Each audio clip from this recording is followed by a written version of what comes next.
Thiruma 360 YouTube சேனலுக்கு எனது வாழ்த்துக்கள்.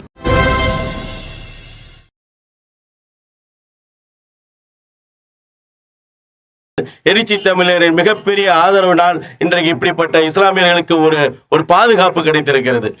இந்த சட்டத்தை 2019 நிறைவேற்றினார் எடப்பாடி. அவர் எடப்பாடியை பொறுத்த வரைக்கும் எப்படின்னு கேட்டீங்கன்னா, தன்னுடைய ஆட்சி நிக்கணும்னா என்ன வேணாலும் செய்வாரு, பல்ட்டி அடிப்பாரு, இன்னும் என்னென்ன வேணாலும் செய்வார். அப்படிப்பட்ட அமெண்ட்மெண்ட் 2019 11 எம்பிகளை கொண்டு போய் இஸ்லாமியர்களை அப்படியே காவு வாங்கிய செயலை இன்றைக்கு எடப்பாடி செய்து விட்டார். எதிரி என்று சொல்லும்போது மோடி நேரடியாக எதிரி, ஆனால் துரோகி என்று சொல்லும் போது எடப்பாடி தான். ஆக இந்த காலகட்டத்தில் நம் இந்த அமெண்ட்மெண்ட் உருவானதுக்கு மெயின் காரணமே எடப்பாடி என்பதை மறந்துவிட வேண்டாம்.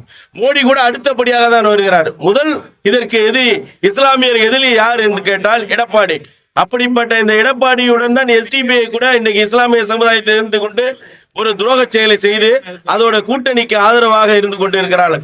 ஆக இஸ்லாமியர்களுக்கு இஸ்லாமியர்களுடைய கட்சியின் மீது நம்பிக்கை இல்லாத அளவுக்கு இன்னைக்கு இப்படிப்பட்ட இந்த கூட்டணிகள் நடைபெற்று இருக்கிறது என்றால் இதற்கு எல்லாமே அவரவர்கள் சுயநலத்திற்காக பாடுபடக்கூடிய ஒரு அல்பத்தனமான செயல்களை செய்து இந்த நாட்டை பாஜக என்கக்கூடிய RSS என்கக்கூடிய பாசிச கையில் ஒப்படைப்பதற்கு பணத்தை மட்டுமே குறிக்கோளாக கொண்டு நடைபெறக்கூடிய இந்த எலெக்ஷனை நம்